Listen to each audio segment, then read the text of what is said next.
Hello everyone, this is a screencast video for Learning Target 3.1, how to solve speed, distance, and time problems.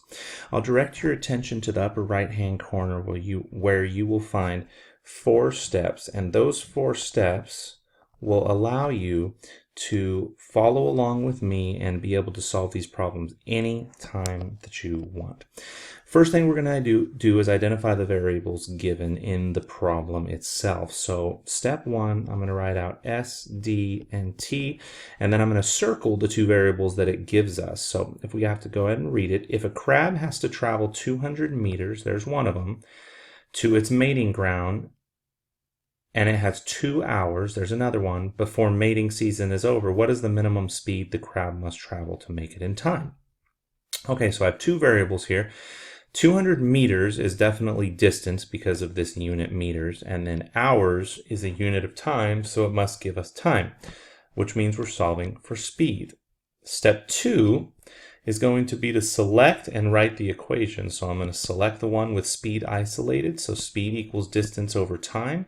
And then step 3 is to plug in the data with the units. So speed equals the distance of 200 meters over 2 hours as a time. And then step 4 is to calculate, and that's speed equals 200 divided by 2 equals 100, and the units are m/hr. It really is that easy. The 5th step is we check these units, kind of like 4B actually. And so we take a look at these units. Meters per hour, is that a unit of speed? Absolutely is. So I'm going to erase that, put a box around our answer, and that is the correct answer. I went a little bit fast, but you can slow it down at any time. I'm going to do 2 more. So that one was for speed.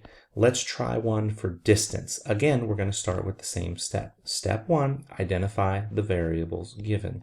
S, D, T. What variables are given? A car is moving at a speed of 50 miles per hour. Read very carefully, because this whole thing is a variable. That is the speed, and travels that speed for 8 hours. And that is a time, which tells me we're solving for distance.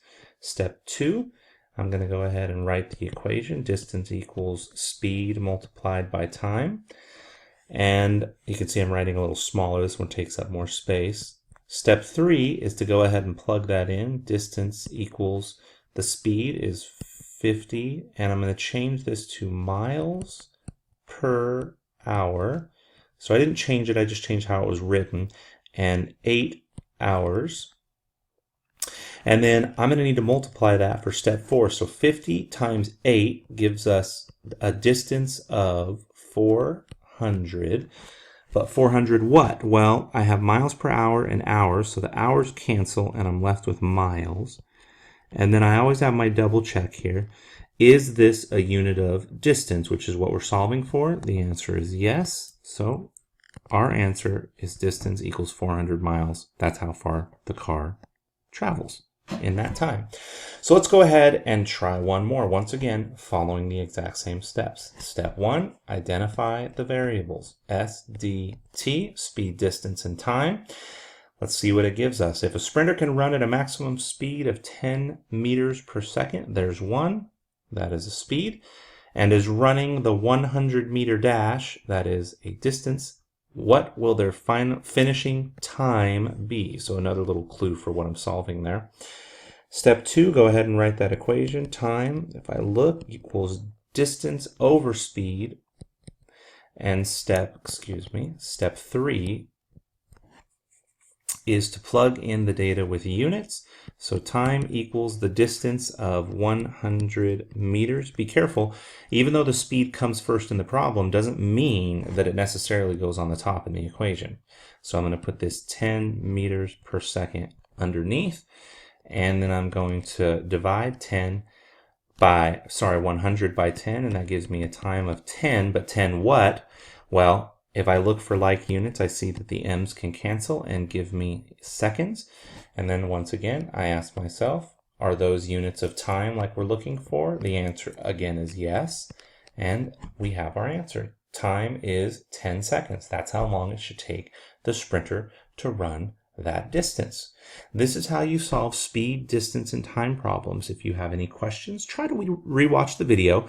And if you still have questions, please come see one of your instructors. Thank you very much. Have a good day.